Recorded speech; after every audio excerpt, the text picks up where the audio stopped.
Hi everybody, hope you're doing marvellously well. Sitting here in Metropolis with the rather wonderful Mr. Sean Genockey. Correct. How are you? Good, man. Excellent. How are you, Warren? I'm good. We have a very good mutual friend. Yes, several of them, I believe. Yeah. Mr. Emre Ramazanoglu. What a wonderful chap he is. Oh, lovely fellow. I'm working with him tomorrow. So he phoned me earlier and said, I've made cheesecake. It's been in the fridge for 3 days. I was like, God, this is going to be so good. What a start to the day.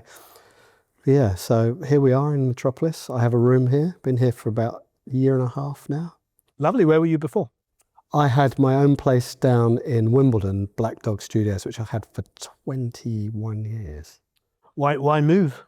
I think what it was post-lockdown.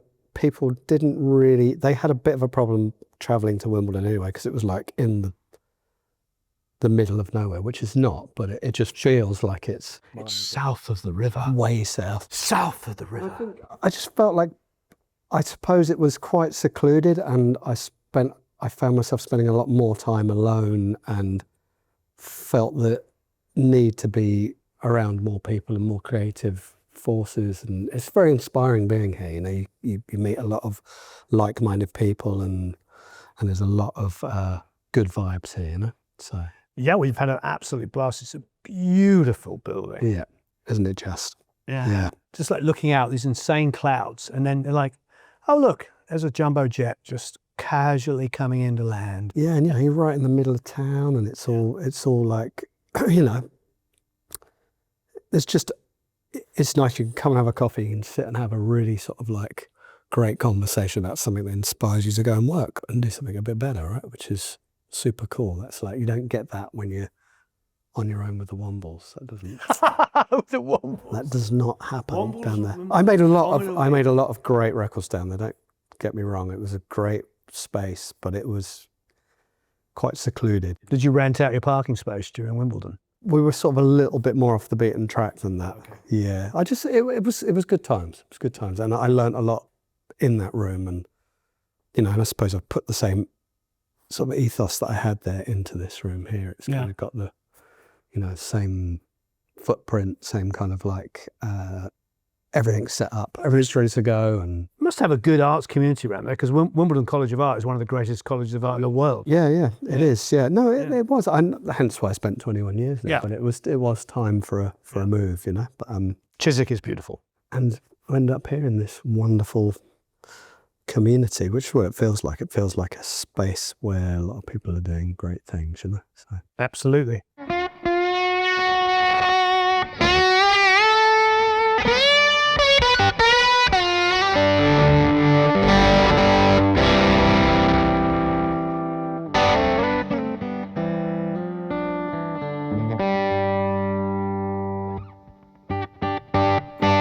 Okay. So tell us about this EF2, the... So this is like a remake of the 201. Is that what it was called? RE2, yeah. Something like that. Like the Space Echo. The Space Echo. And it's basically engineered so that it behaves the same but doesn't do all the funky things that the old thing does, like stop working mid-session. But it's very musical. You got like all the mode, the sound on sound thing. You have a spring reverb in here. And you've got a digital reverb too. It's on the spring at the moment, so this is like the spring.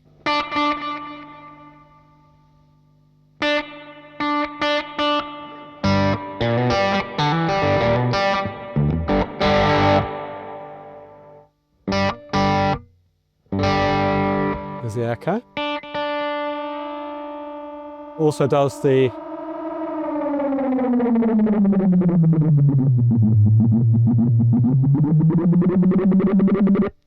all of that stuff.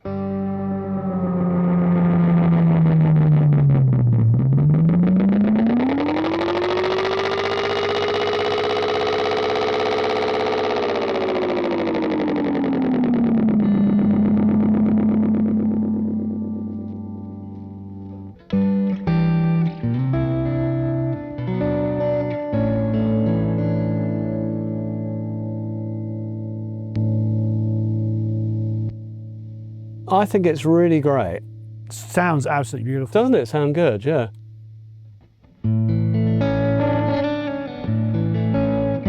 And that's like, that's everything's in here now, so there's no other modulation or anything going on, so it's all coming from.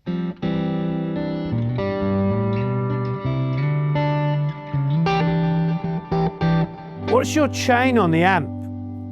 How are you recording it? DI, and I've time aligned the DI to the microphones. Okay. I don't know if you notice in the booth that the microphones are all different distances. Sure. So what I'll do is do at the beginning, Yeah. and so you can go and look at the transients of each distance from the DI to the furthest mic, and then you time adjust it all to one point. Yeah. So that's the technical bit.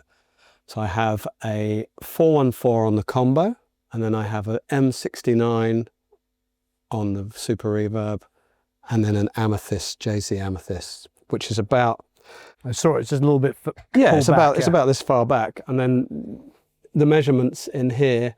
So the DI is 55 samples back to the furthest mic, and then varying degrees of the other ones. And what I found with that is that it's a very quick way of getting a very in-phase guitar sound and not having the guitar player there going, what are you doing? And when you're working with certain guitar players, they like to, and they also like to say, can we just move that amp and put that combo? And like, if you've spent 2 or 3 hours dialing in your guitar sound, it all gets moved. It becomes very difficult to move with their kind of like mindset. When I was working with Dave Aringo, we used to do a lot of white noising where you'd spot the mics, but your microphones have to stay equidistant then. Whereas this enables you to have one microphone as far back as you want it, and you just. Sure.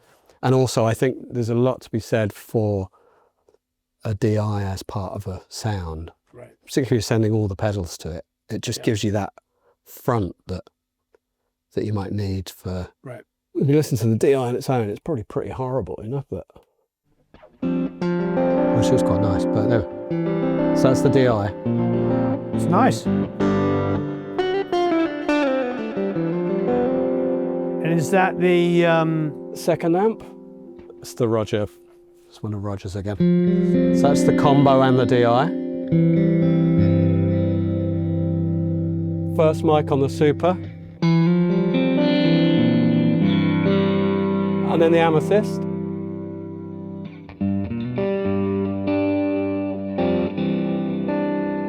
beautiful? It's all really in phase, and that literally took me under 10 minutes to set up. If you wanted to like quickly switch out a combo, or you say if we were sitting there going, oh, can we try the high watt with that? You just quickly re-pip it.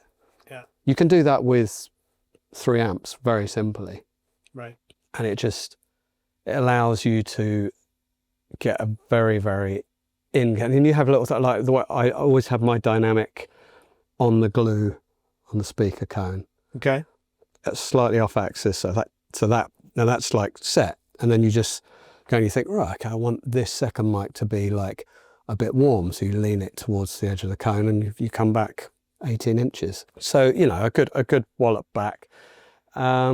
45 and a bit. I guess 46 centimeters. I guess, and you know, how would you have a DI that works coherently with a microphone that's 50 centimeters back? Impossible, right? Yeah. I know there are plugins that can do it, but I think this is a way of you, again, you know, and you can bus that all to a single. You could put that all on auxiliaries, and then you could bus, and if you wanted to give a mix engineer a mono file, you could do that. Right. You know, and it would all be locked in and committed. It doesn't allow you to put any analog processing on the way in, as in like if you were ganging 2 amplifiers together with 4 mics and they were all time aligned. I still do that. Sometimes if I've got time, sometimes it's really nice to spend the time lining the mics up. Yeah. When I was doing the captures, we were talking about captures earlier, I would always spend the time really dialing the mics. But what I would do is do that pip and then move the microphone till it's sample accurate in. Because then, you know, it's not going anywhere, and your microphones are like But when you've spent 4 hours of your 10-hour day setting up the drums, chasing problems, bass, getting everything, you can't spend 2 hours on the guitars. You just can't. You want to be like, and what happens if you've done it all and then you realise the second speaker in the cabinet is blown, or you've got to swap it out. It's a really quick method of quick phase alignment. And I think for me, I mean, most recording is about phase accuracy, but drums is a combination of phase and polarity almost, isn't it? Guitars is polarity. It's like, I think they're two different things. Like polarity is where it starts on the null point and it's either going up or down, whereas fade, like, you know, your overheads are always going to be at a different start point to your kick and your snare. It's impossible for it. So I think drums are that's why we love doing drums so much, because it's so bendy and wonderful. And I've always time aligned my snare to my overheads. that's what you do. Yeah. So it's the same principle. Because I love the body of the snare coming back in on the overheads. Yeah. There you go. It's exactly so. It just knocks you back. Same thing, I use the time adjuster. Yeah. So you just go quickly, do a snare hit. Yeah. And there are fancy plugins, like Sound Radix makes a really good Yeah, plugin it that does. all that. But one thing I think is really important when you're doing your drums, and I swear by this, the first thing you should do is do a snare hit and make sure your polarity, not your phase, is going up from the null point. Yeah. So, which you can really quickly look at it. I had the blessing of working with Bob Clearmountain on a record, and he said that what they used to do in the old days to find out of a console was going the right way is they would take a line off a channel, they'd put it to a speaker on the floor, and they'd put a dime on it and jump the line, and if the dime popped up, you knew the phase was going, that channel went that way, and that, because you couldn't see music then. Whereas we have the ability now to see everything. Chic is one of the greatest snare drums ever to have existed, right? Sure. And that's definitely pushing forward. It's not going away, is it? So I think that's, and the amount of times I get mixes where the snare is going down, and you often all you're doing is putting that up and then basing everything away from that, and you send it back, and everyone's like, "How do you get the drums to do that?" And it's just like, well, they were every time it was hitting, that's literally maths. It's electronics. It's not. Sure. That's not clever. It's just science. So I think that blend of drums give you the perfect blend of science and art. Like the science is, you know, it's scientific that you're saying I want to put my snare drum where my overheads are. That's a choice of distance, and it's the low end that I get loses first. The body of the snare just disappears.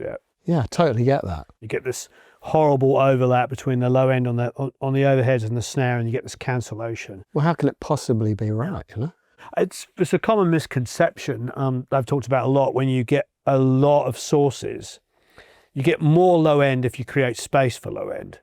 But if you've got like 10 instruments all trying to play at the same frequency, you don't get more low end. You just get messed. Yeah. And as the saying goes on the Mark's Mastering, bass is money, treble is cheap. You know. Yeah.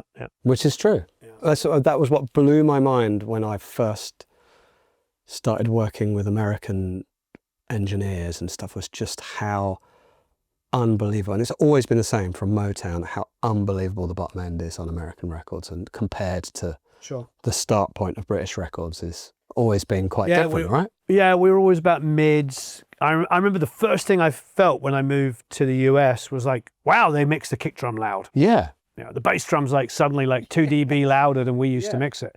But you know, I think there's a lot, you know, American records have that girth, and I think what I've learned in mixing is that your vocal balance will never be right if your bass is wrong. Yeah. And that doesn't seem logical. Yeah. To someone who maybe is not done much mixing. It took me many years to find that out, that if I get the bass right, I'll always be able to balance my vocal. Sure. You know, and I think it's the thing that is the hardest to get right, and it's the thing that occupies the most space in a mix. It's the thing that slaughters your two-bus quickest. Nothing will kill your two-bus more than wanting to turn the bass up 5 dBs because you got it wrong, or a floor tom. And quite often when you're dealing with the bass player telling you he can't hear his bass, he doesn't mean turn the bass up, he means turn up the mid so you can hear the articulation of the bass. All of that stuff is really, really tricky. And, you know, a lot of that, how many times do you get a bass DI and a bass amp and the mixers come back, and there's no way those two things are in phase. So you do what you said, you just stick the time adjuster on, you just slide, or you find a transient and you just... I do the time adjuster, but I learned from Tim Palmer, strange enough, about 20 years ago. He now claims he does a different technique, but in those days I asked him, how do you get so much beautiful low end on your bass? He goes, I take the amp at 200 hertz and wipe it out, and then I use the DI only for the low end. Fill in the low end. So it's like, like a crossover. Yeah. So you get all the personality of the bass from the bass amp, but all the clean low end. Because that's where it'd be clashing a lot, wouldn't it? And the phase would be pulling it around. And but some of it was a big part of the sound because, like you said before, you could see things. Like Queen was my favourite band growing up, still probably my favourite band. And I remember, like, John Deacon's bass sound was John Deacon's bass sound. It was like mid, and it was very pokey, and you could always hear the articulation in all the parts. And then when I first may have got the multi-tracks to some old Queen songs, I'm not saying, can neither confirm or deny. And there's a bass, a DI, and an amp. And they're not in phase at all. They're not completely out, but they're ever so slightly cancelling. And you could not adjust that. You couldn't sit there and move it, a few samples or a few milliseconds here or there. And all they would have had on the console is basically a polarity switch, just flip it up or backwards. So that becomes the sound. That slight cancellation of the low end gives it a very, very firm kind of middly articulated sound. So sometimes when we get really anal about things and make everything perfectly in phase and all the low end maybe comes back, well, it might actually be taking it away from what the actual sound was supposed to be. Because if he only ever heard that sound, that to him was his bass sound. And now I'm going to correct his bass sound and give him more low end than he ever would have wanted, because he probably would have gone up to his amp and adjusted it how he wanted to hear it. So it's a tough one, isn't it? We want things to be better, but if they were recorded a certain way and that's how the artist heard it, that was the intention. Absolutely the intention. And then the context of, like, I may or may not have heard some Marvin Gaye multi-tracks as well. Yes. But when you isolate the bass on those things, it's fascinating how mucky it is and how hard it's hitting the tape. It's like absolutely mullering the tape. And those are all DI'd. Yeah. And then in the track, it's just like perfect. And it has all that articulation because of how much it's pushing the harmonic.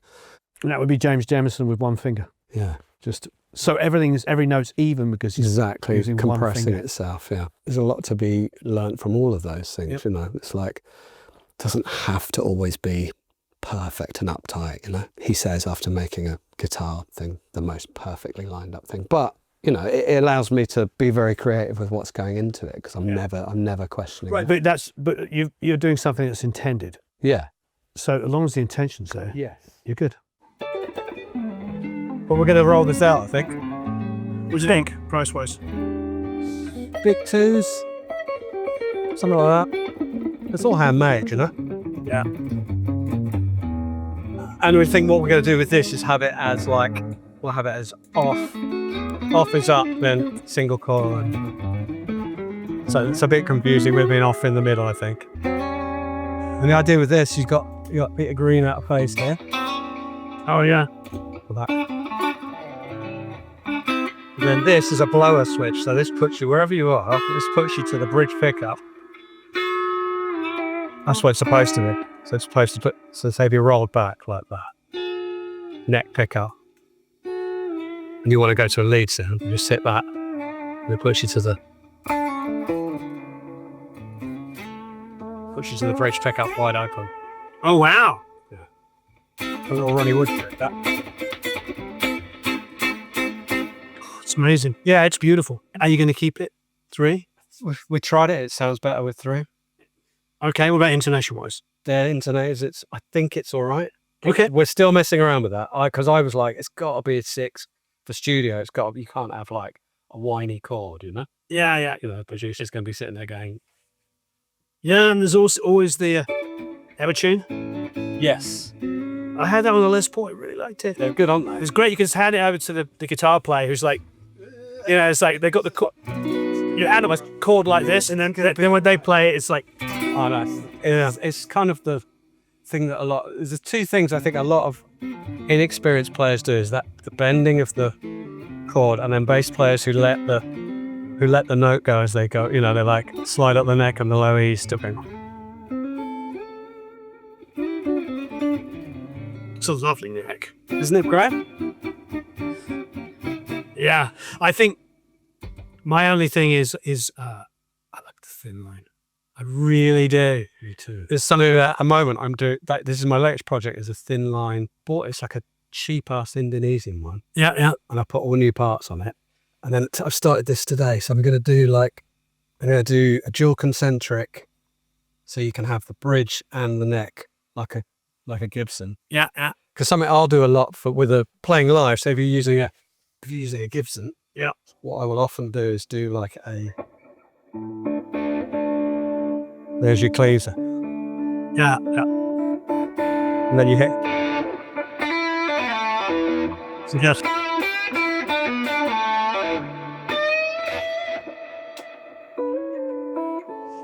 yeah, lovely. That's like so it stops you touching your pedals. Yeah, yeah. So I was thinking if you could have that in a Telecaster, Yeah, yeah. this will give you, right? Because you've got your neck and your.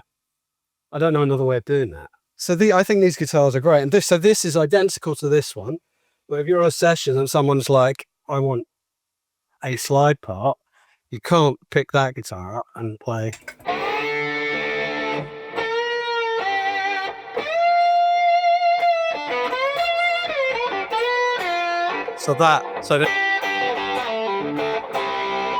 And then you can just pick. Oh, you've got that as is that a wound third? Yeah, super heavy. It's like really heavy, and what we did. I wasn't even thinking about it when I was playing it. No, you're playing this one. Oh, okay.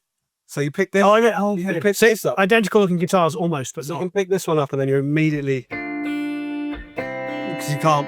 You just get that sort of the precision of the lighter strings, Yeah, yeah. but not like all of a sudden you're not sitting there going like, "What's happened? I've got all my sounds have gone." So you go back to your heavy sound, but with.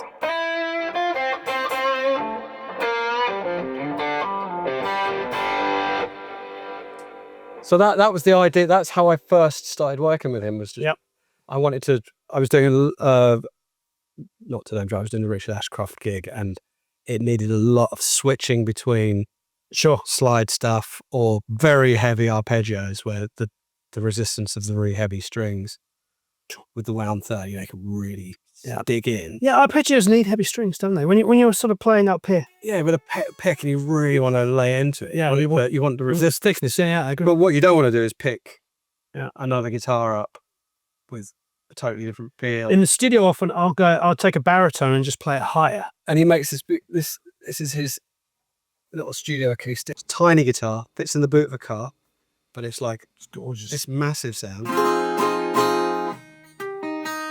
Probably records beautifully. It's so easy to. You have to worry about any wolf tones or anything. It's just there's no. Yeah, So that was. So I can go out and do any gig or session with these 4 guitars. Lovely. And he's done me the classic humbuckered Strat. Same thing. Same neck. This is good for like. You want to do that.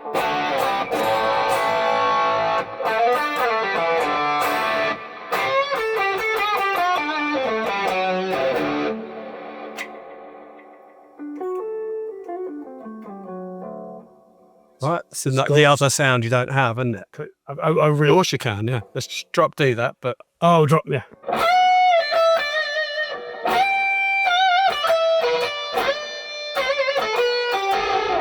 It's nice, and you got enough springs in there, so it's not doing the usual. the thing. Yeah. That's why. The thing always frustrated me with Strats. Is why I love Telecasters. You've been anywhere and it stays in.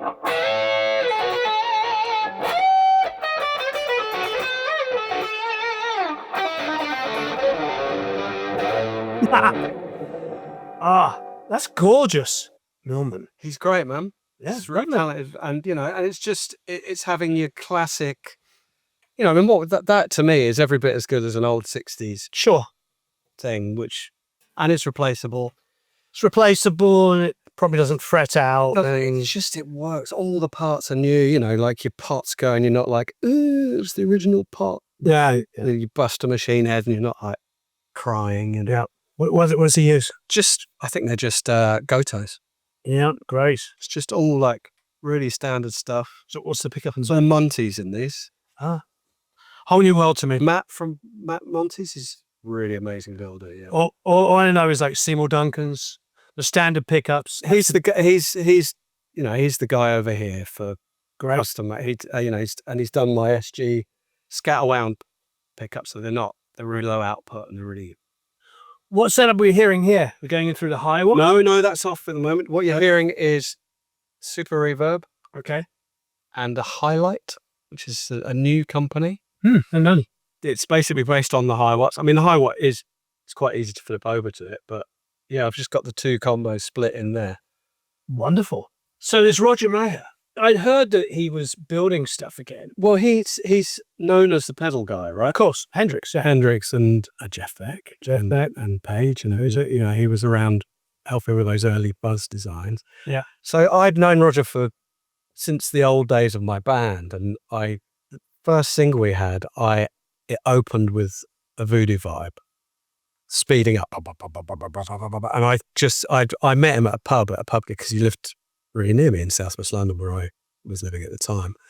I was like, oh man, I've got to play our song. We like use your pedal to open. And he was so into that. He was like, yes, because it was so obvious what it was. Anyway, fast forward 20 years later, and I was sitting in a restaurant with him having lunch, much like we were today.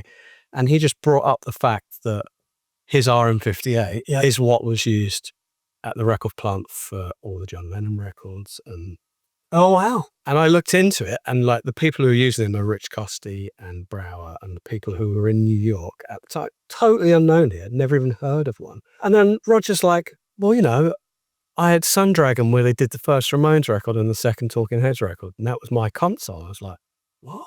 Like, you've kept this all very quiet.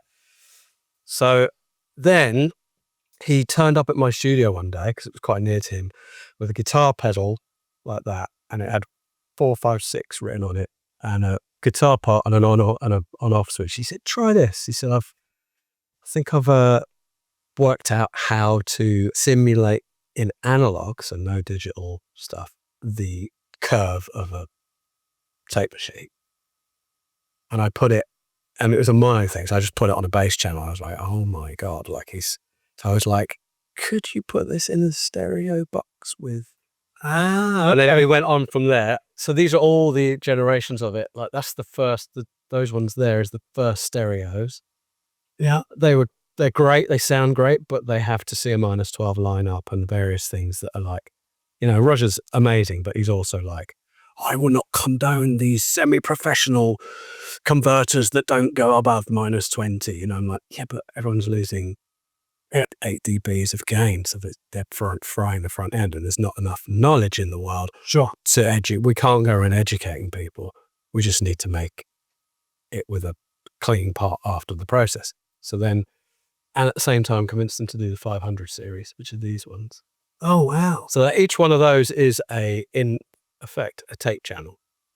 So I've got 22 channels of it. So if I go into Studio B, it sits on my A to D. Is he still building stuff? Yeah, still making the 500s. So all the compressor, that's got 456 as well. The compressor and the mic amps are all custom orders at like 3 months. And he's building them here? Yeah, South London. So the idea was that sits, and what we found, if that sits on the front end, like where a tape machine would go, just before you convert it dealt with a lot of artifacts and anti-aliasing problems and stuff that made records sound a bit more like what we were used to hearing, right? And one thing I know there was that huge period of the transitional period in early 2000 where everyone did drums and bass on tape still, and slammed it into tools because everyone was like, my overheads, and he'd made a discovery that everything done pre-1982, which is when the CD was invented, sounded great. You didn't put on Marvin Gaye and think, that doesn't sound very good, or put on Dark Side of the Moon and think, oh, the anti-aliasing on that top end is screwed, You just put it on and we're like, why don't records sound like that anymore? So what he'd figured out is that the capture of digital is amazing. Goes back to that tape, drums on tape, into tools, through quite shitty converters, if you think about like the 882s and 888s that we were putting them through at that time, compared to what we're used to now. It was crap technology, but it sounded good. But for one, what I thought was that the vocal sounds were the things that were a bit, because the vocals would go on last, and I think we'd got used to crunching vocals with like 15 plugins, and sure, I can do all this. So when we started tracking and we realized that the accumulation of everything, and particularly the vocals and things, it all just started to have this beautiful harmonic thing. I think a lot. I got to ask you this question. I'm with a lot of those guys that made those records that we hold up, the Jack Douglases, the Shelley Yakuses, the James Seniors. They made all those New York albums, and all great guys. And every time I work with Jack in particular, he's made me put more compression on than I ever would have ever thought. And yet, if I read any comment by everybody, it's like, the problem with modern music is it's too compressed.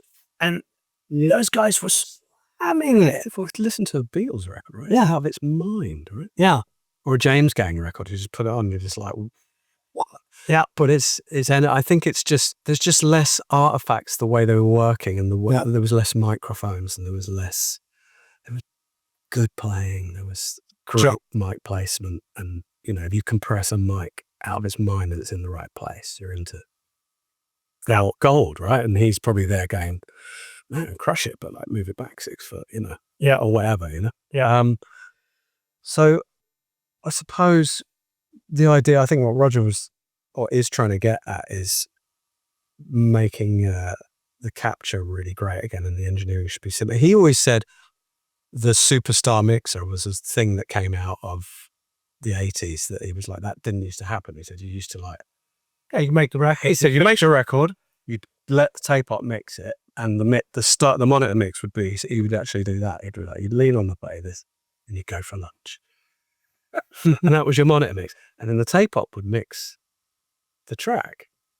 I mean, Hendrix, classic story of Access Bubbles Love, he lost the 2-track mixes in a cab, didn't he? And they went and mixed it the next day again.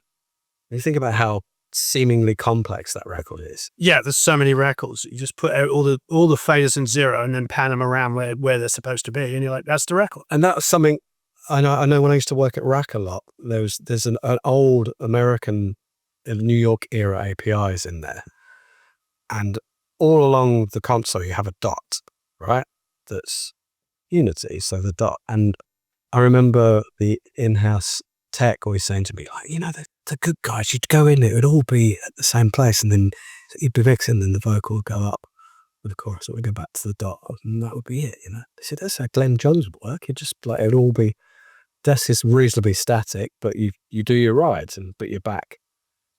So I suppose that's something is really something to aspire to, I think, still now, with all the stuff we're given. I think I really believe that is what keeps me trying to improve, right? And I agree. I think it comes down to density to now, because I think we have so many tracks available. And mixing has become more prevalent because you're sitting there trying to figure out how to make the 55 guitar parts that you've been given work at once. So you've got to feature this one here and that one there.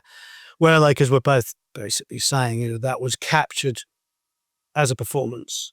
In a very different, with a different head on for the production. Like, Jack Douglas wouldn't have put 55 guitars on and had 660 drum mics with 50 samples. He just would never have done that. And if he's using multiple guitars, it's to create one sound. Yeah. And it would have been really conscious as like, not like, I remember I got a multi-track a while ago, No Names Mentioned, and I turned the drums up and it sounded like 2 drummers playing because it was so badly recorded. And I was just thinking, how do you do that? There was so much mess. It was like literally like the compression.